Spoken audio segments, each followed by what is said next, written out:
Ang tulang ito ay isang kasinungalingan, pero hindi ibig sabihin na hindi ito totoo sa ating lahat. Ang pamagat nito ay aking bituin.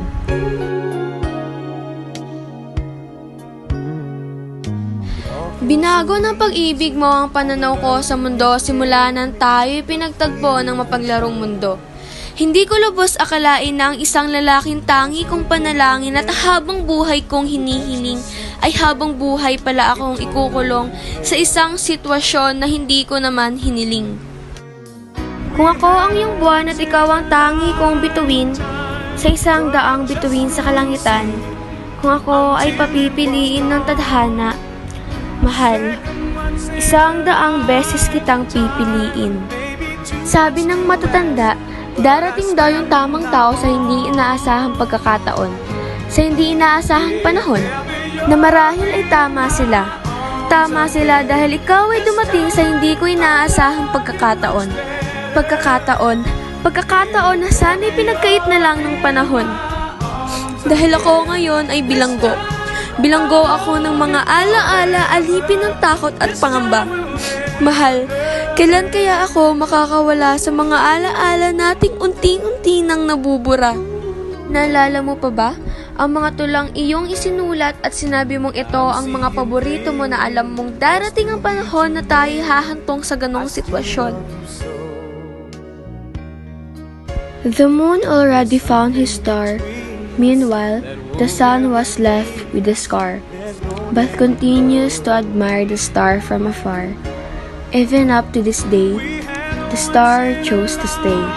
He hides behind skies of gray to love the moon even from miles away.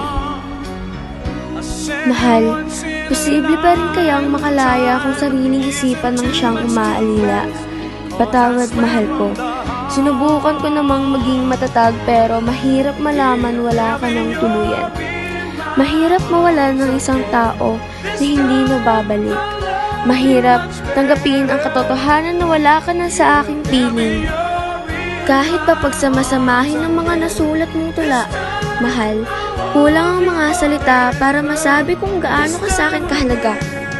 Dahil sinta, namumukod tangi ka at sa aking mga mata sa'yo'y wala nang hihigit pa. Sinta, pinapalayan na kita kahit masakit. Pinapalayan na kita sa aking salita. Pero sa puso ko ay patuloy pa rin akong kumakapit sa pag-asang para sa ating dalawa. Hanggang ngayon ay para pa rin akong sisisa na tila'y baliw na umaasang sana iba ang nangyari. Sana'y nanatili na lang ako sa iyong tabi. Hindi ko batid na ang paborito mong tula ay siyang pahiwatig ng pansamantala nating pag-ibig. Siyang pahiwatig na iiwan mo na pala ako ng tuluyan. Ngunit sinta, you are now the handsome star. A handsome star I will always pay attention for.